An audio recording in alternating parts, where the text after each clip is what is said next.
I've been wanting to do this for a while. Unleashed's bonus acts are practically short little levels of their own, and that same meticulous care from the main stages is applied here. They're still getting crazy with the camera, faster with the reaction times, and each zone contains that standout, photorealistic beauty featured everywhere else in Unleashed. Windmill Isle was a shoo-in for our first feature here, as Act 1 is just as important as any other day stage, but I can't leave our boy hanging without mentioning the other acts. So today we'll be looking at every bonus stage in Apotos, even the DLC ones. Some of you might not know, but Sonic Unleashed did get DLC for every one of its nations, minus Eggman Land. Could you imagine? But what's interesting is that not only were there bonus stages, there were bonus versions of normal stages, and they were extremely challenging. The DLC levels are obscenely hard. The finesse and control needed just to complete the run is something I've rarely seen since Adventure 2's A ranks. They require a lot of practice. Every main day stage got a dash to hard mode, but so did our Windmill Isle Act 1, and yes, it's also obscenely hard. So a little behind the scenes here. Something I fear I fall into with these videos is just stating the obvious and listing every track element rather than summarizing it, but that's exactly what we're gonna do here. These levels can be pretty straightforward and short, and they feature more gameplay challenges than cinematic set pieces. For us to analyze these stages, we need to point out how they are functioning, so forgive me if I start giving you a little play-by-play. We'll just be taking these as a whole rather than by segments. And real quick, we won't be getting into the night stages, but that doesn't mean we can't do a two-parter in the dark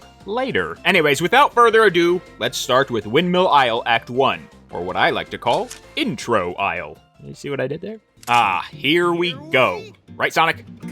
Yeah. So if our Act 2 start was a bit empty, it's because they focused more on Act 1. It's not perfect, the camera is still pretty low, but it really succeeds at the end, as our initial slope is hidden behind the horizon. It makes that first run feel great when you move your feet and fall into this gentle valley. The windmills in the background kind of echo the shape of the hint marker, and we are seeing a lot of grass. Paper thin, but it engulfs us. And to me, this is going to immerse us into our initial boost. Also, you might notice that our Act 2 music track is a lot more mellow here. A lot of the instruments have been ripped out and it just focuses more on the beat. It almost sounds like the band is practicing for the main stage. Kinda like how you are. Anyways, these first 5 seconds are like the most important part of this entire act. It's absolutely, unequivocally, wish fulfillment. It's a scene many people probably imagined when they thought of Sonic's speed, cresting over hills gracefully. They kind of echo this feeling in Frontiers. Remember how great it felt to just crank the acceleration up, go full boost, and absolutely gun it over the landscape? Sonic doesn't rip through the terrain, the speed makes him glide over it. It comes off feeling very graceful. And that's what Unleashed hits you with right out the gate. Doesn't it feel great to go fast?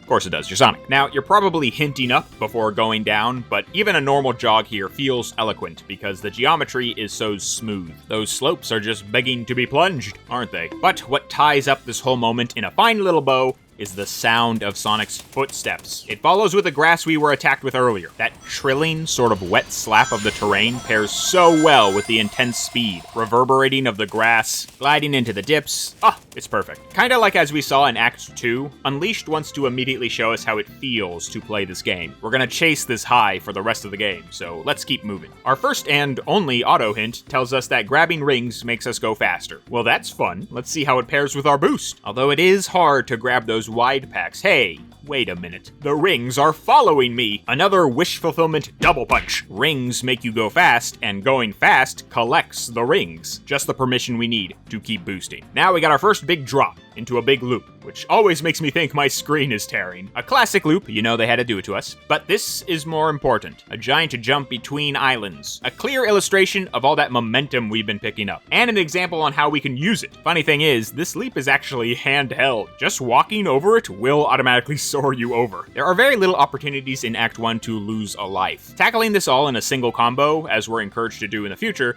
is the priority. Either way, we're finally pressing that jump button. And these hint markers teach you a bit of platforming. But then, we got our easy little test. Home the spring and land on the rail. Safety below, not much to say. But our rail finally drops us into some enemies. So I think this part is doing 2 big things here. One, if you're boosting on that rail, then you're boosting on the ground. And you'll finally see that you can run through enemies to kill them. This isn't automatic. You have to stumble onto this maneuver, so they present this more clearly to you in Act 2, in that narrow alleyway. But if you slam into the wall, another tricky thing you might realize is that 2, you can home enemies enemies off-screen. The homing reticle thankfully gives us that handy beep, so we know we're locking onto something behind us. Again, you'd have to learn by accident here, so the lesson could pass you by. But I feel like Unleashed always accounts for players who just love to hold X, and the way the enemies are placed, I believe they expected players to just boost down the rail and into these dudes anyways. Regardless, dead robots equals free pulley. The next area is pretty simple. You got more enemies to murder, and we start to see more of that Apotos architecture as we enter the city. But we're picking up on one more thing. Hey, I'm killing enemies in one hit here. Remember, Unleashed comes after the health bar era, so this would be a bit of a surprise returning to that adventure attitude of fighting doesn't slow you down. Combined with the way these platforms are elevated and marked with a group of robots, I think it teaches the player that enemies are here to move you forward. You don't need to jump onto this platform, you can just home into the enemy to get over there. The fact that you don't need to unlock your exit like you did previously really hammers this home. And we're on to our last real tutorial, 3-lane running. Chip gives you the lowdown, but a player can figure this out just through the button prompts. It's pretty easy. I think it's a great way to end the level by putting speed front and forward. The bridge dips and soars, which hides the things in your path. If this part is teaching you anything beyond lane switching, it's reaction times. Going fast was fun, wasn't it? But that doesn't mean we're gonna let you home free. If you didn't get hit before, you're probably getting hit here. It's the hardest part of this intro, and it's designed to keep you on your toes. But once we survive the 3-lane bridge, you hit a dash jump, and hey, look who it is, the corkscrew crest from Speed Highway. A little bit of adventure nostalgia as we fly into the goal ring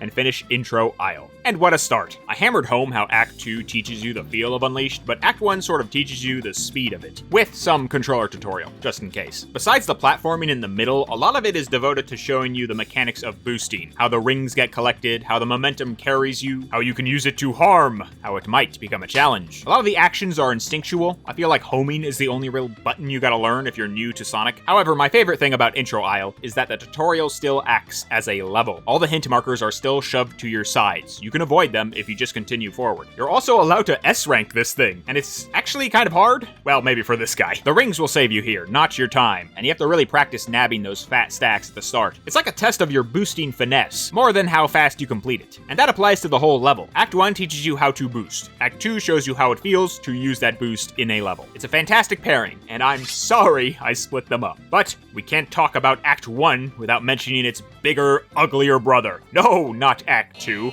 Act 1-2, our first DLC stage, and our first hard mode variation. And oh my god, is it frickin' bananas. This is no longer intro aisle. This is Insano aisle. Okay, if you've never seen the DLC levels, then you should probably sit down for this. Act 1-2 is not a fast and fun bonus stage. It's a frenetic gauntlet of pain. Any aesthetic melding of level and environment is just thrown out the window. Track elements are taped together, strung up, and lack any sort of connection to the world. It's just here to test you in ways you haven't experienced before. But even so, I think Act 1-2 is pulling off some compelling tricks, and it plays with Act 1 in some hilarious ways, which we see immediately. Surprise, surprise, we're starting from the end. Our first boost has us running back through our ending corkscrew. The switcheroo is enough, but just from this tiny twist, we realize something else. They're using new camera shots on old set pieces. These are pretty rare on the hard mode variants, but they're my favorite parts, as we get to see these iconic moments from different directions. But hey, let's tackle that 3-lane bridge in 2D, why don't we? So I'm not going to investigate every track element here since there's so much going on, but I'll point out a few things, like how much we're seeing the ocean of Apotos from this perspective. It's crazy how picturesque these shots come off. They feel planned. But all they did was flip the camera around. It really goes to show how this game's aesthetic survives at all angles. Kinda like how we saw with the rotary dome in Act 2. We get a lot of quick actions here, but there's multiple ways to handle our obstacles, which I appreciate. It doesn't have to be a memorized pattern. If you think a move is too hard, you can approach the path in a different way. As we head for that arch, we see that it is engulfed in flames. You are locked out of your old route. Just like our reversed start, Act 1-2 is tricking us again, and it really flips the script when it bounces us out into the ocean. Oh god, another camera cut!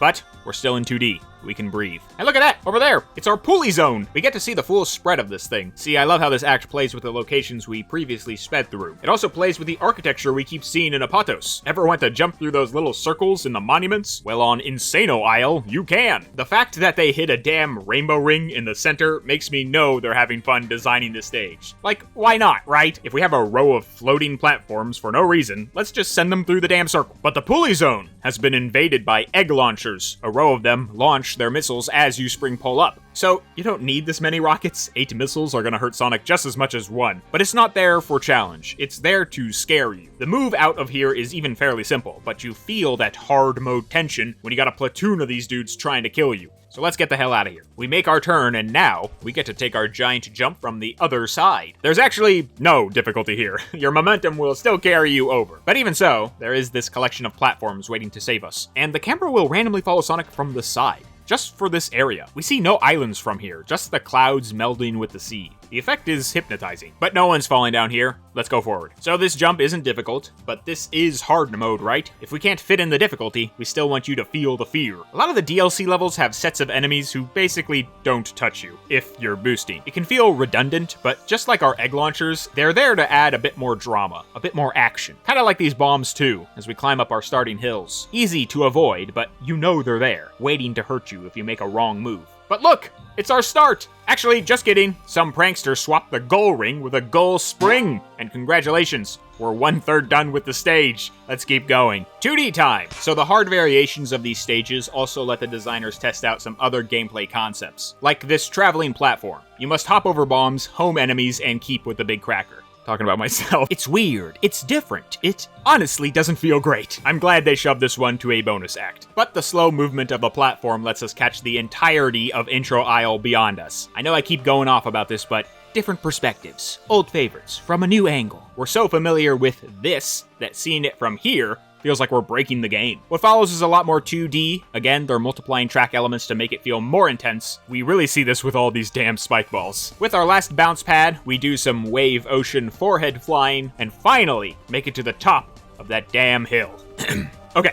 Now let's actually do Act 1's hard mode. The first half is pretty simple. They still keep the speed at the center and rarely use obstacles to slow you down, instead racking up enemies to add to the fireworks. The real difficulty settles back in when we get back to that pulley zone. We're fired up into the center, basically served up for all these egg launchers, and we have to kill a lot of robots for our escape. But just like in Intro Isle, the one-hit hurricane can take these guys out in a single combo. Hell yeah. When we pulley up, we get one last set of enemies, and almost like a reference to our boost through tutorial from Act 1, we can boost on these dash pads to take out the whole squad in one funny little motion. It's cheeky, it's hilarious, it's the rainbow ring through the monument. We're playing with things we felt or saw from the original. Our final 3-lane highway isn't flipped in any major way, we're simply given more obstacles, more things to react to. And once we make that final jump, we end with the corkscrew we started with 3 minutes ago. And that is Act 1-2. Intro Isle's Insano variant. And to me, this level is almost a satire of Act 1. This is the 1-minute tutorial of Unleashed warped into a 3-minute onslaught of evil. The premise itself is hilarious, that they try to make our life a living hell on the quaintest nation. Its track repositioning is mischievous, and the constant rug pulls make me smile, like Sonic does, levitating through the air with his forehead. Like, they know this looks stupid, and they zoomed in on it. Ah, so good. So that's my summary. Act 1-2 reaches beyond any typical variation by making jokes through the difficulty. Congrats, Insano Isle. You made me crack a smile.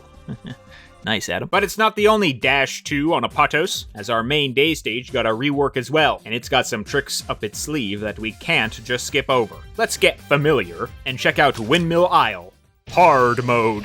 Well, if it isn't the old Isle, back to cause us some trouble. The hard variations of the main day stages don't do anything drastically different, like Act 1's back and forth, but they still layer in a lot of surprises and play on some familiar set pieces in fun new ways. Windmill Isle's hard mode is probably the easiest of all the DLC difficulty jumps, but don't think you can just coast through the archipelago again. Your reactions have got to be fast to avoid skewering yourself in many locations. And they cram in so much more enemies and track elements to keep things busy as hell. Without further ado, let's start our run in Rolling Hills Hard Mode. So things feel pretty simple as we make our first turn, just a couple of robots waiting to get run over. But once we plunge down, we see that our initial runway has been dressed up in tricky obstacles. Bombs and ledges await us on the floor, and these are not our craggy friends. These are the straight devils from the final stretch, and they blend in well even here. But the real kicker of this area is the new spin on our dash rings above. There's 2 now, and they're easier to hit than ever before. And we got a light dash into a rainbow ring for a reward. I thought this was the hard mode, but it was all just a lure, wasn't it? You fire out of that ring, but you don't drop. You climb towards the incoming wall, which now has spikes. Your only escape is to stomp down as your quills graze that arch. Now, this is a technique rarely used in the main day stages. It's a trick played on a familiar route, and this is the hard mode's main method of attack. When you retrace your typical paths, keep your eyes open, because they are expecting you to get comfortable. The rest of Rolling Hills is relatively similar. You get a bomb here and there, but they did take away our pulley, those bastards. Our wide spring at the end, however, hides another trick, because they glued some inconspicuous spikes on the wall here, without dark bases. They blend perfectly like the ledges before. Not only are they tricking us on our routes, they're tricking us on the vibe. If you remember, Rolling Hills was gentle with the boundaries to teach us how it feels to go loose with a boost, but they are not holding our hands here. You got to aim. What follows is just a smattering of extra enemies and spikes, and then we're on to the outdoor patio obliteration. So the plan last time was to teach us that boosting through objects doesn't stop us. Well, guess what they did here? They put things behind the objects to stop us. It's just one bomb, but it's a real doozy. Previously, I mentioned how you only catch what's happening once you get past the second patio. Surprise, surprise, that's where they hit it. Again, they're playing on our pre-planned knowledge. They know how we like to run through here. Thankfully, we don't get much more remixing until we're in the 2D tutorial. And now they actually spice things up to thrill us instead of hurt us. Remember how the camera showed us our speed through that tiny loop? Well, check this out. They moved the dash pad closer to you this time, but they also cranked up the acceleration on it. Your brain can't even keep up. That's the fun balance of the hard mode variants. They're making things more challenging, but also more thrilling. It's not all pain. They still want you to have fun in all the insanity. And you probably saw this coming from a mile away. Spikes over the slot. Remember how both top and bottom taught us how to slide? Well, both top and bottom have spikes. You're encountering them either way, just like the tutorial. After the goalpost, I do think they get a bit unfair, as they rip the dash jump away from us and replace it with nothing. Unless you had the prescience to jump before the gap, then you're going down the pit. Our punishment path here is just replaced with some wall jumping, and if we hop from the goalpost, we'll rainbow ring into the rail anyways. So our 2D tutorial's revenge remix is not just adding more stuff, is it? These pieces still parallel the past. The loop is still a showcase of speed, and the slots still theoretically teach us about sliding. To sum up the hard modes, the plan is always, what did these do before, and how do we play with that? But let's continue. Onto the harbor grind. They made things hard here in the way you'd expect. More spike traps, less dash rings. But when we take that curve around the island, we get this. A new camera shot! Instead of following Sonic under the bridge, we track him over it. With a bit of clipping, of course. But the camera only returns once we finish with a curve, which means we get a huge view of the ocean. It's striking. But I think this one adds to the thrill because it reins in a bit late. And if you're on that center rail, then say goodbye to your kneecaps. Chucklehead. The upcoming bridge hides a spike trap under our view, layers the opposite wall with more pointy objects, and supplies you with just one spring. Last time, you just sped right through here, but they added 3 fast reactions to the mix. You can't just hold X. This section is now as much a part of the challenge as any other segment. The last trio follows the same additions and absences we've been seeing, but our ending loop gets another new shot. We are no longer flat. We angle and track that tiny Sonic. Last time it painted the backdrop of Windmill Isle, but this time it focuses on the height of the loop, similar to how Skyscraper Scamper does with its big circle. Alright, 1, 2, 3 Windmill Way keeps things straight and simple, just like the original. But they heard me talking shit about that random ledge. You ain't catching a hint marker anymore, you're catching a spike ball. The resulting tutorial area, however, has been dressed up with some more dangerous platforming. Flames and spikes deter us as we make it to those red fences. But, here comes another but, I commended this area in the original because you could speed over the tutorials if you wanted, and that technique still applies. A quick jump after our previous rail loop will rainbow ring us over the accelerator gun, and our following 10 ring is replaced with a light dash. The shortcut is still there. Your movements have just been switched up.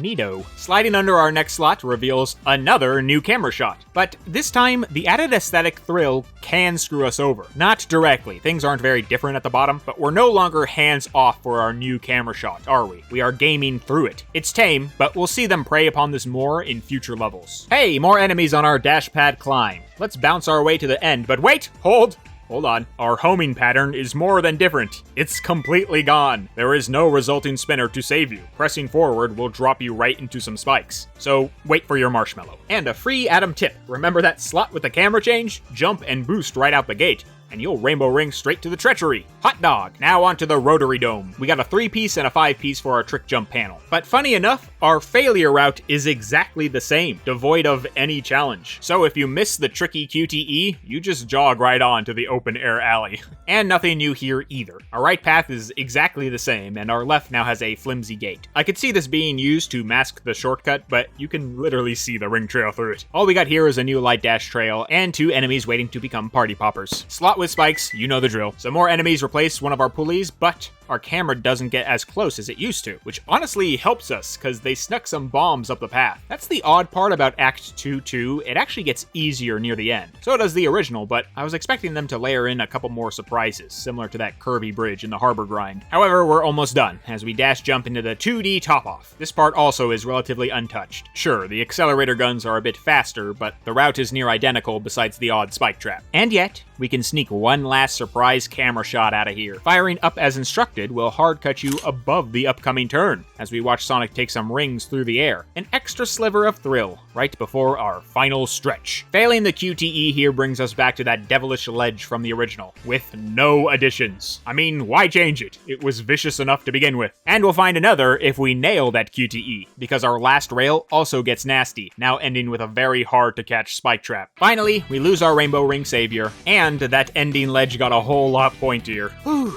Poor Sonic can never catch a break. But let's spring up as usual and complete Windmill Isle hard mode. So, what do we think? Well, I think Act 2 is a good example of what they're doing with all these hard variations. 1, it's got more obstacles in it. Yeah, you might have noticed. The real problem is the track elements, as the added enemies rarely slow you down, and instead just add to the frenzy of it all. 2, they're changing our camera shots. Now, most of these happen during automated segments, but that slot flip is like deadly foreshadowing. It didn't impact us here, but if they start doing that shit in future levels, then we're gonna have to keep our guard up. Still, the new angles here are appealing. It pushes past the hard mode being just more stuff, and into more to see, more to feel. And finally, the third and most important part, it plays on our familiarity with the stage. Kinda like Insano Isle, this stage is almost a nasty parody of the original. It intentionally tries to throw us off during routes that we know by heart. And that's the crux of the hard mode. It doesn't just make the stage harder, it explicitly attacks the way we navigate it. As for Windmill Isle's variation, I think its hard mode preys upon the atmosphere the original was going for. It wants to interrupt that vibe tutorial. All that guidance that it taught us about moving fast, walls will correct you, boost through objects, home to keep going,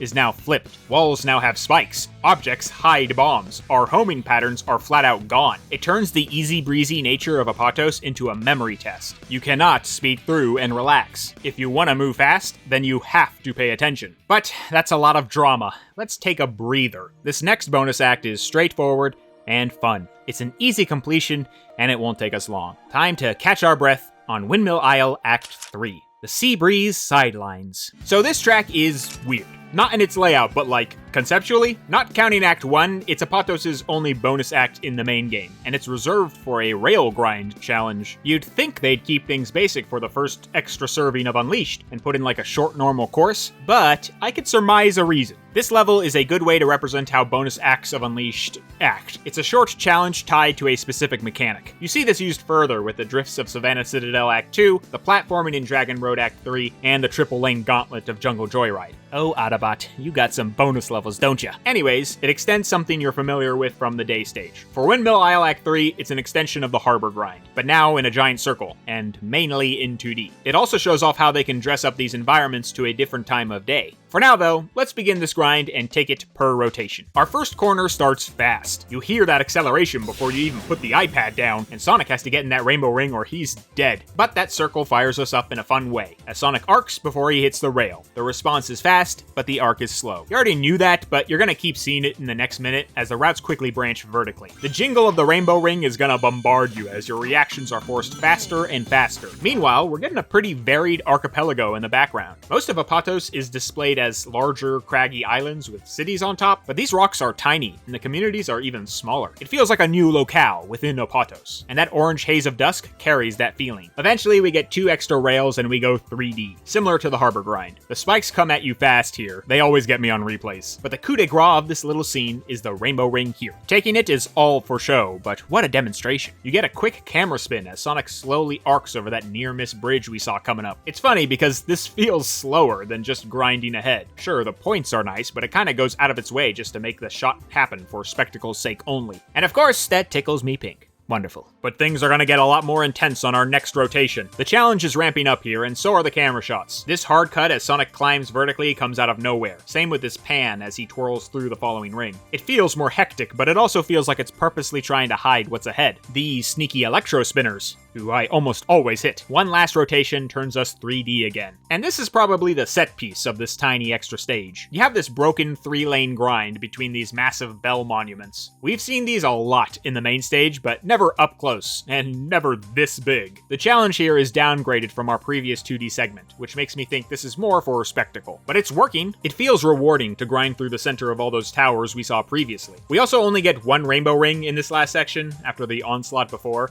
It's a quaint finish for such a manic level, and I think it really seals the deal for the Seabreeze sidelines. But once we take our final turn and ascend, we have a last little chuckle as we catch our start sitting down below, and the goal ring right on top of it. And that is Windmill Isle Act 3. And honestly, it's a good time. We don't get many grind challenges in the main game, nor the DLC. It kind of stands alone in that way. And despite it showing up first in the order, I think it's fairly challenging for a bonus stage. It asks you to make some split-second decisions, which only showed up in spots during the day stage. Combined with the fact that it can be cleared in 60 seconds, this is a level that is an easy pick for replays. Applause to you, Grease Grind. But we got one last bonus stage to go over, and this one is crazier than any hard mode we've encountered so far. It's fast, it asks so much, and pulling it off can make you feel like a gamer god. I'm of course talking about Windmill Isle Act 4, aka the Whirlwind Walkway.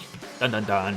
Alright, this might be my favorite bonus stage in all of Unleashed, main game and DLC included. If I ever want to impress someone, I'd pull off an S rank of Windmill Isle Act 4 in under 1 minute. And by that I mean tell them to wait as I restart 50 times. It is all fast reactions, laid across multiple 3-lane runways. It reminds me of a goddamn Guitar Hero charge. I feel like I'm pulling off an Iron Maiden solo when I'm sidestepping those fire fountains. It's awesome when you nail it, but holy shit does it take some practice. So let's begin. Chasing the rings leading into your first bump is like kickstarting an engine and holding on for dear life. And immediately we're off on our first straight. We're gonna have a lot of these, so let's break this one down. The actions here are pretty simple. You really just need to be lane switching around fire spouts. You only get one slide, and the chunk before is almost like a summary of the rest of the straight. Rings and fire, all you need to know. But as we duck under our slot, we encounter a new hurdle. Depth of field. This is rarely used in the main stages for challenge, and more for aesthetic, but here, it makes the thin flame effect of those spouts almost non-existent. This level also takes place at dusk, just like Act 3. That orange glow sure ain't helping us. And the time of day's trickery extends even further to the shadows it's casting on our path. The objective is straightforward. We just got a lot of the environment messing with our mojo. You can grab 3 10 rings in a row if you lane switch from right to left. The boxes hide 2 of them. That's the other fun part of this initial straight. You gotta nab those rings to keep your boost going over such a long distance. But with the speed we're clocking in, we'll make it out in no time. And we do. In just 6 seconds, we're done with Straight 1. And we understand its gimmick. Messing with your eyes through the aesthetic. Now we hard right into Straight 2. A rainbow ring offers us a quick boost and a 10 ring if we jump up, but we're quickly back to dodging the heat. We're out in the open now, no shadows to trip us up, so the pathing is a no-brainer. However, someone queued up the Rose Parade on this walkway, and those rascals help obfuscate the spike traps besides the fire spouts. Before we know it, we see an egg shooter lording over these metal boxes. And oh god, that's a lot of spikes. Homing isn't hard here, but since we're speed freaks, we can also use the momentum of the straight to blast through the initial shooter and make it through most of the spike bed. Damn, we're good. And then it's just a planter massacre till the end. Not too crazy this time. The spike bed is nothing we can't handle, so I'd say the gimmick of this straight is the object positioning, using plants to hide the pain. An Unleashed classic. A hard left now puts us onto Straight 3. Hey, free goalpost! You'll be using that, so be thankful. Anyways, we got a 3-lane spike trap, so we have to jump over it. And when we land, we'll catch a slope below, but also a light speed trail above. What's going on here? Well, get this. Taking it throws you over this massive gap in the bridge. Missing it has you springing onto this lone platform, but beware this thorn spring. I promise you, Just give it a second. I swear, this thing is magnetized to Sonic's fur. It gets me every single time I try to take it. Is that because I have no patience? I'm playing a Sonic game here, of course not. But also, don't wait too long. This marshmallow drops. Also, falling down will reveal some egg springs at the base of the bridge, so you can try again. But you know me, I'm always drowning. Anywho, pulley up, and it's more spike traps. These are pretty damn close together. I honestly recommend jumping over the center, as the lane switching requires some quick inputs. With a row of unlucky egg fighters, we are done with straight 3. I'd say the gimmick here is jumping. It forces you to do the first hop, which prepares you to take the leap for the light speed dash. And when you land, you have better luck just jumping over these spikes than navigating them. IMO. Aesthetic trickery, flower pots, jumping. What's next? Well, straight 4. We're back in town now, and we got Adam's Achilles heel coming up. Ledges. At least they're craggy, but they're still hidden well. I advise the funny tiny hops, as they will help you blast through this upcoming gap in the road. Also, collapsed bridge? Hello? Is this used anywhere else? Anyways, we got an egg fighter and an egg shooter. Homing can keep you safe, but why stop the speed, right? Just run through them. And then we got this death trap. Eat your heart out, Spagonia. It's long and it's fast, so you might be forced to slide to survive. But that also helps us through our ending slot. At the end, a dash ramp will send us into a dash ring, and then we enter into a circular arena, in which we must eliminate enemies to progress. Eat your heart out, Spoliana, but you can actually skip the fight entirely. If you are very, very quick and can slide and then immediately boost into the dash ramp and into the next, then you soar over the entire fight. That is straight 4. So what's up here? I'd say the gimmick is taking out enemies. That's your biggest obstacle. You can skip the big fight at the end, but these two jokers you gotta solve if you want to keep your speed up. But oh my god, there's more walkway to whirlwind with. On straight 5, another goalpost. How do they know? This trick jump panel is pretty quick, and even if you nail it, you gotta eliminate this egg shooter shortly after, or you'll be stuck waiting for his barrage to finish. And now we got another sea of spikes, but this time with platforms instead of spinners. Now, you can boost this to clear it, but by god, be careful, because those jesters at Sonic Team have laid out a line of egg springs at the end. If you get too close and decide to boost, then they decide that you're homing instead. Ouchie. Regardless, we got one more stair bump and a short final stretch. This one does require a jump for its final spike trap, however, so be on your guard. And that's straight 5. I'm gonna label this one as platforming. It's a large part of the center, and the starting ramp over the gate and that ending jump over the spikes kinda seals the deal. And by god, we've made it. It's the final run, the end of Whirlwind Walkway, the spot where I always lose my S rank. It's another lane switch bonanza in the clear sunlight, but the fire spouts are timed. We typically save near-miss moments for physical geometry, but now we're getting it through these track elements. Essentially, the fires look like they're blocking you off, but as you get closer, one will shut down and offer you an opening. Now do that 3 times in a row, and we're finally impressing people at the party, after only 38 retries. But your timing challenge is not just saved for the spouts. You also get it through these dash rings. You can't just run into them. You have to jump into the first, and then jump and boost into the second. Or you can just lane switch into them, but that doesn't look cool, come on. After going through 5 straights of madness, you are definitely feeling the pressure here, so the tension is high. Finally, we got our last trick jump panel. 5 inputs in 3 seconds. Christ almighty. Fail this, and you're landing in spikes. Nail this, and you're flying over them. Now boost into that last asshole and finish up. For straight 6, I'm gonna go with timing. A bit redundant, but you need to perfect it for those spout openings. Keep it in your mind when you jump into the rings, and don't let it get to you when you're on that last trick jump panel. It's all about perfect inputs here, so I feel like that gimmick is apt. But with 6 straights of torment finally behind us, we can get our S rank. Realize that everyone at the party has left the couch and go back to our corner. They don't know I'm annoying on YouTube. You're annoying in real life. Oh. So for once, I really focused on the gameplay here, because I think that's the backbone of Act 4. It's an absolute juggernaut of fast mechanics. This level wants you to boost through it so damn bad. You do, I do. I can't imagine taking it slow. It feels wrong. They should just blow up Sonic's heart if he dares drop that speed meter to 0. It is the Crank, starring Jason Statham, of bonus acts. I also love how each straight has a unique gimmick, some sort of new challenge to keep you on your toes. It's not just dodging, it's jumping, sliding, killing. Okay, it's a lot of dodge. But dude, I love lane switching. I love the alleyway run. I love the Great Wall run. I love the market run. And do not get me started on the first 10 seconds of Jungle Joyride. We'll be here all week, so you know I love the Whirlwind Walkway. Jokes aside, I applaud it for how it paces out different types of challenges through its 1-minute runtime. It starts with aesthetic trickery, depth of field blurring your destinations and objects hiding your traps, but then transitions more towards platforming. You're forced to do a lot of jumping in the middle. Finally, as you finish up, it gets downright cinematic, with the way your openings reveal themselves in the hazard zones, the way the bridge diminishes as you get further along. That last straight is straight up terrifying. It builds upon a climax that makes my heart feel like it's gonna explode. I mean, just listen to the way I talk through this whole thing. It's part of that is the coffee, but still. For a guy who keeps focusing on the background, this is the one stage where I delightfully focus on the path in front of me. It's a fast mechanics level that got even me, and for that, it earns my highest honor. Best Unleashed bonus stage. Alright, just one more retry, guys, come on!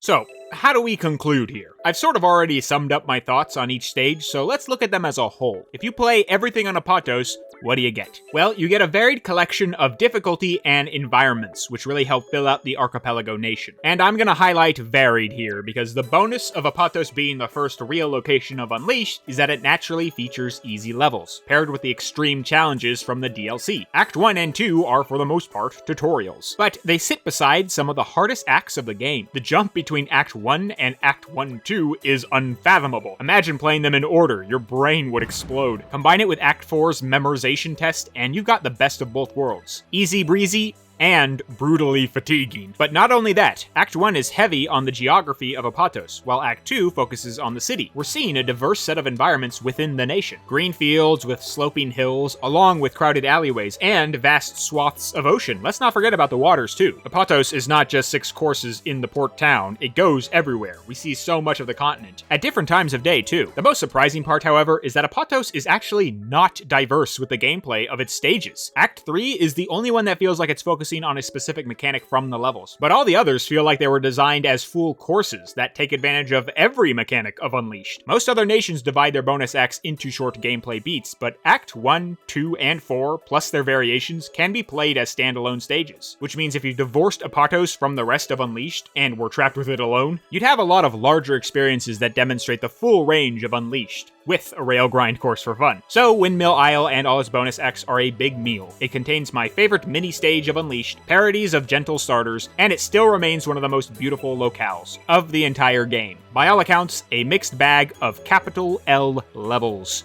unique to the world of Windmill Isle.